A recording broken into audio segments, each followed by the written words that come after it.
Hello everyone, welcome back to the channel. If you've never been here before, hello, my name is Grace and I, on this channel, talk a lot about kind of living your best intentional life, and lately that's been talking a lot about minimalism and such.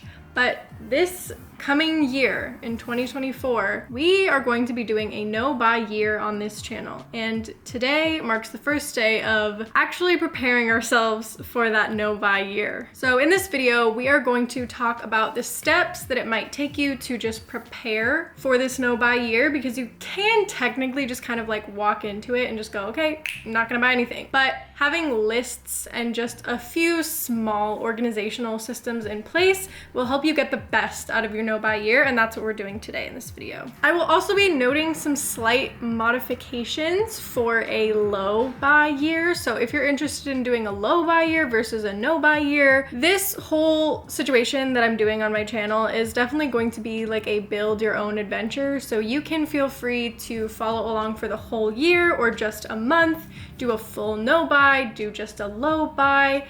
You can kind of create what situation you want to have. I am personally doing a full total no buy for an entire year, the entire year of 2024. My spending problems have been on and off pretty bad since high school, so I feel like it's gonna take at least a year to reset my brain. So anyways, let's get started.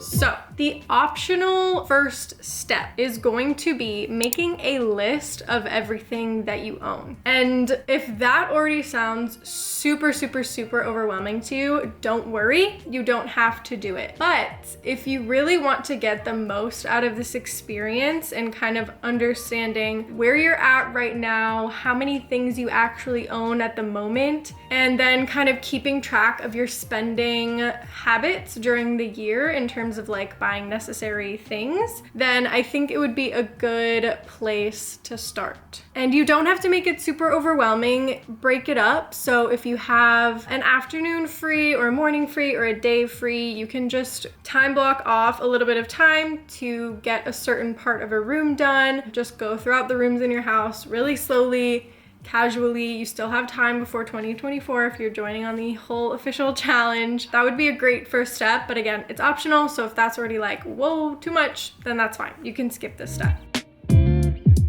The first official thing that you really do have to do if you're doing a no-buy year is making a list of things that you are allowed to buy. So obviously for a full no-buy year, we are operating under the assumption that you are not buying anything at all. Obviously, that is not possible if you want to be a human that is alive on this earth. So basically, we are making this list to have a list of exceptions. Things that we are allowed to buy would include toilet paper, groceries, things like that. And I think the most important thing about this list is that you want to make sure that it caters to your specific needs. All of this whole list is under the clause of buy it when you run out. I think that's the most important thing. We are not stockpiling items during our no buy year. We are not buying things just because they're on sale 2 for 1 or whatever, and we are eventually going to need it in the future. No, you are buying things when you run out of the old things that you have. Use up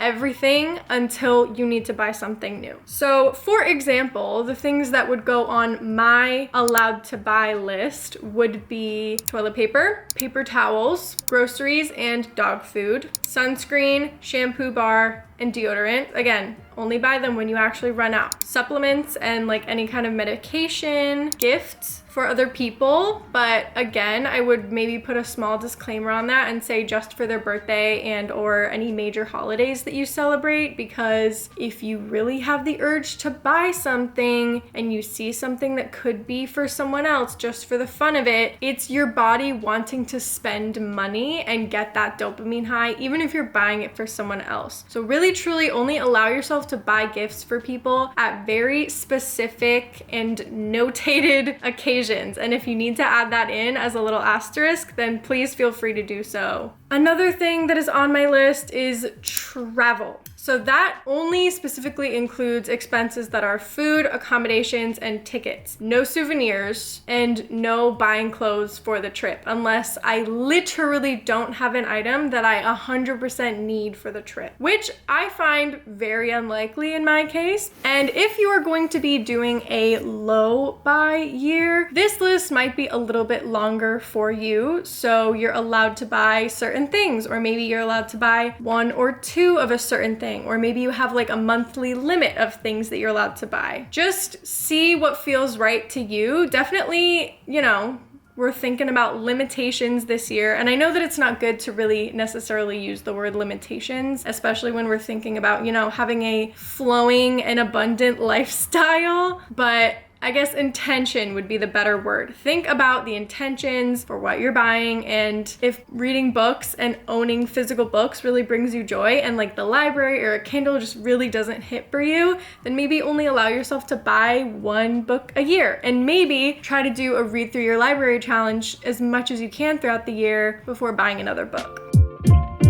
The second thing that you're gonna wanna do is create a list of things that you are allowing yourself to replace if it breaks throughout the year. Obviously, there are certain things that are staple items in your household. For example, my cutting board broke this year completely in half, and it was really difficult living without a cutting board for a couple of days when we didn't have one. So of course I had to rebuy a new cutting board. So there are things like that where you need them for daily life, and if it breaks, it makes your life more inconvenient. So obviously you're allowed to rebuy those things. But I'm saying things like a pair of sneakers or whatever. If you're quite minimalist like I am, I literally only have one pair of sneakers. So if my pair of sneakers gets so worn out and so awful and whatever before the end of this year, I will allow myself to replace the pair that I have, because otherwise I won't have a pair of sneakers. My very short list of things that I will allow myself to replace, besides the literal basic items that you need. I guess underwear is a basic item, but I have noticed in the past year or so that all of my not very great quality underwear has been just wearing out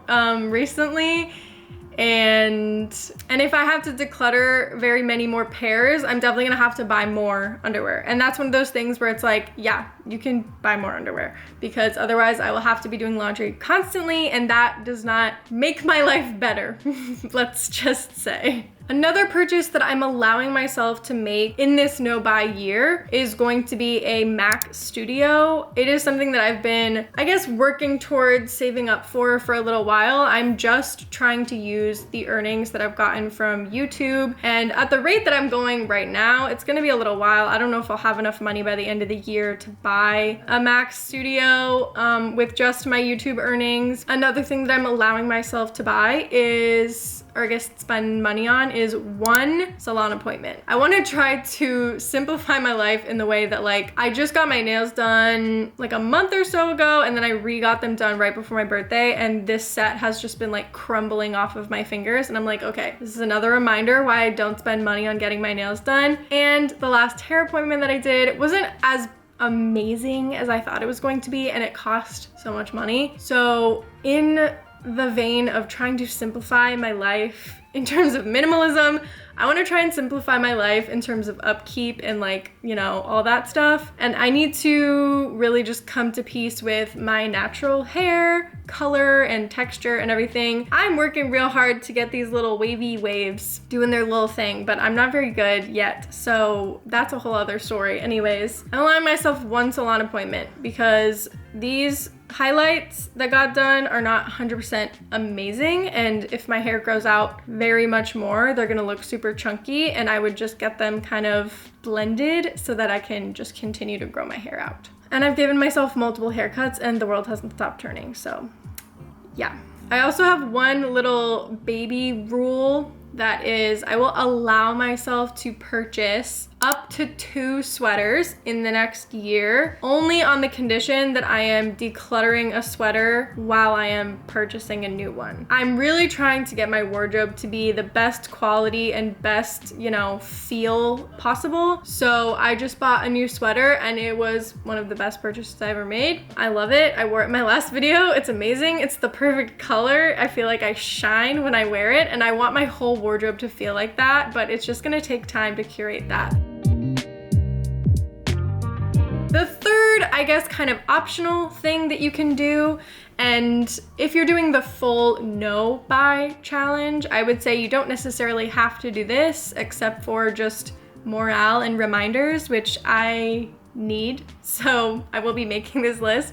If you're doing a low buy list, this might be a better option for you. A strict, absolutely under no circumstances on this earth am I going to be buying this item during my no buy or low buy challenge.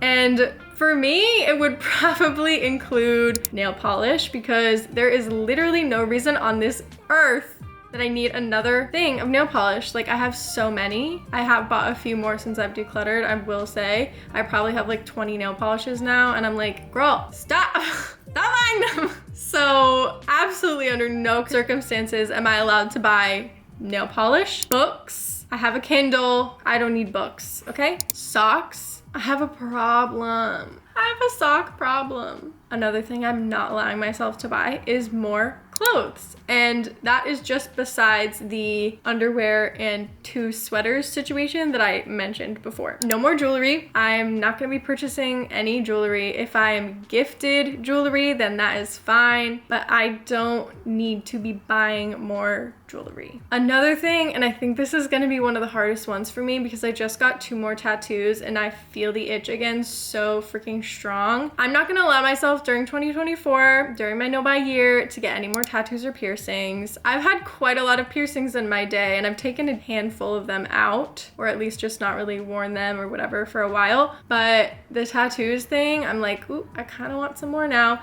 But guess what? If I want more tattoos, I can get them when my no buy challenge is over and I actually have the freaking money to purchase them. So another thing is getting my nails done. I got these done like a week and a half ago, barely, and they are already chipping. This one totally came off. I'm not gonna spend the money on it anymore. It's not worth it. When I already own nail polish, no, please. Moving on from the lists, the next thing that you're going to want to do, for my no buy people especially, is create an in and out spending spreadsheet and use the excess money that you have at the end of the month to either pay off your debts or put your money into savings, or like a wombo combo of both. For my low buy people, I would also probably do this, as well as potentially creating like a dollar amount per month or per week of extra spending that you're allowed to do. So make your list of things that you are like 100% allowed to buy. Green light all the time is fine. There's basically like a green light list, a yellow light list, and a red light list. So on your like yellow light list, maybe you just have like a dollar amount of how much you're allowed to spend on those yellow light items per week or per month or whatever. How many books are you allowed to buy? Or is it a number of books, or is it a dollar amount of books? It really depends on if you're doing the no buy to minimize or save money, or if it's a combination of both. Use your best judgment on what you think is good for you. For me, this spending spreadsheet is probably going to be the hardest part because I suck so bad at budgeting. If I have extra money in my bank account at the end of the month, I use it to pay off my debt. And I don't really track anything else besides that. Even though I do have the Rocket app, I barely look at it and process the numbers in it as in any helpful way to my life. But it's actually super easy if you have the Rocket app. This is not sponsored or anything. It's just the easiest way for me to conceptualize what is going on in my money spending situation. If you don't have the app or have access to the app, I would just try to see if you could write down in a small Excel spreadsheet like what you're spending on whatever. For me, this is is way harder because it's all manual, and that stresses me out so much. It's not gonna happen. But I would 100% say that whether you're compiling the data yourself or getting it from an app or whatever, write it down in a spreadsheet or on like a little table at the end of every month. Go collect the numbers and write them down, how much you spent and how much you earned, because that's the only way that you're gonna be able to see progress throughout this year and how much you are actually saving from this no buy challenge. I am 100% a willy-nilly spender, and if I have money in my account, I'm like, cool, I can buy this. It's very bad. A bonus challenge of this little section would be to discontinue the use of your credit cards. Obviously for emergencies, it's fine. And this is, again, only if you're like financially stable enough to do so, or you can make a rule for only the things you're allowed to use your credit cards for, if that makes any sense. Like if you don't have the physical cash dollars to be spending on groceries every week or month or whatever, just use your credit cards for groceries and pay for everything else in cash if you can, or with a debit card or something. But that's, again, only if you want to add that extra level of challenge to this challenge. And the last thing is to remind yourself why you're doing it. I feel like I should have probably put this at the beginning of the video, but if you clicked on this video, you probably have a reason as to why you are at least interested in doing a no buy or a low buy challenge. And I think it's really just super important that before you start this, you either like really think about why you're doing it, write it down, make like a little section of your journal or like a page on Notion or something to kind of track your no buy experience. I'm gonna be putting some Notion something in the description that is probably either going to be like a Notion page that holds your potential inventory if you want to use it. I have a Notion template for that 100%. And then like your monthly spending and income sort of thing, and then like the reasons why you're doing it. So just like a cute little Notion hub for your no buy challenge. And I will also put in the description a Google Sheet version of the inventory of your stuff, as well as another page on the bottom, like the little tabs of your overall spending, just so you can keep that if you don't use Notion. Anyways, back to what I was saying. Obviously, random things are going to be popping up throughout the year that you are like, ooh, do I need to spend money on this? Do I not? Immediately, the answer should be no. Let's think about it. Hold on, wait. But what will really connect you with the, logic of doing this is reminding yourself why you're doing it. Are you doing it because you want to reduce the amount of things in your home? Are you doing it because you want to control your spending? Are you doing it because you want to feel more free and financially stable? Are you doing it because you have a spending problem? Are you trying to save up for something, but you feel like every single month you are just running on a hamster wheel and you're like, why am I not saving any money? It's probably because you're buying things that you shouldn't be buying. So hopefully this challenge will help you. I'm hoping it helps me too. I just want to improve the quality of my life, and I feel like not purchasing random things that I probably don't need will help. Just remember that goal. For me, in my head, I'm just seeing my little piece of farmland in New Zealand every day of my life. Just seeing that every day, I'm working towards it. And the more random crap that I'm buying now, the farther away that gets. And that is super depressing to me. So remember your reason, okay? That's the most important part, because after everything, at the end of the day, if you are face to face with a problem that needs money or maybe doesn't, you can go back to your ethos. Is that the right word to use here? Your reasoning, whatever, of why you're doing it in the first place. And if it really truly lines up and you are being intentional and all that about your purchases, you can do it. If you're gonna be saving money in the long run by buying a Kindle versus buying 742 books every year, then maybe do that, okay? But make sure that it makes sense, like truly makes sense with the reasoning of why you're doing it all in the first place. And that's pretty much it. We're gonna kill it. Everything's gonna be fine. It's gonna be great. I'm gonna do check-ins on this channel. I'm also gonna be doing a monthly email, which is something that I actually already do, but it's getting a slight little tweak in 2024 with all the no buy stuff. If you wanna stay updated, make sure that you're subscribed. Make sure that we are all all in this together. Feel free to write your thoughts and feelings in the comments. Write if you're doing a no-buy challenge, if you're planning on joining us in the next year, maybe what your absolutely not list is gonna be, or like the reasons why you're doing it. Next week, it's almost counterintuitive, but it's not at the same time. I will be explaining some products of things that you like pretty much just like buy once and you never have to buy again, or you buy once and there's like extremely small upkeep on keeping it. Does that make any sense?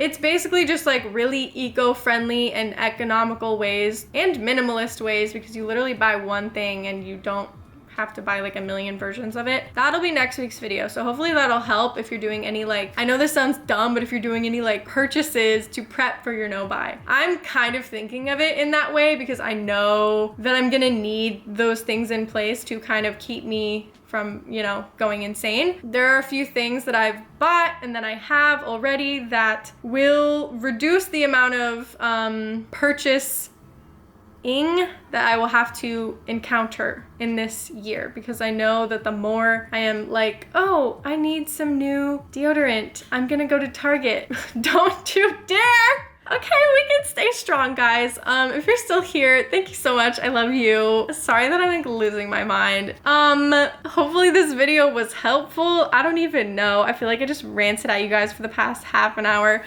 My throat's starting to hurt. I should just go now, probably. I'm so excited. It's gonna be great. We're gonna do awesome. And if you have any questions or comments, please leave them in the comments down below and I will talk to you there. And I will see you guys next week. And until then, I'm sending you all my love because we are just trying our best out here. Bye, guys!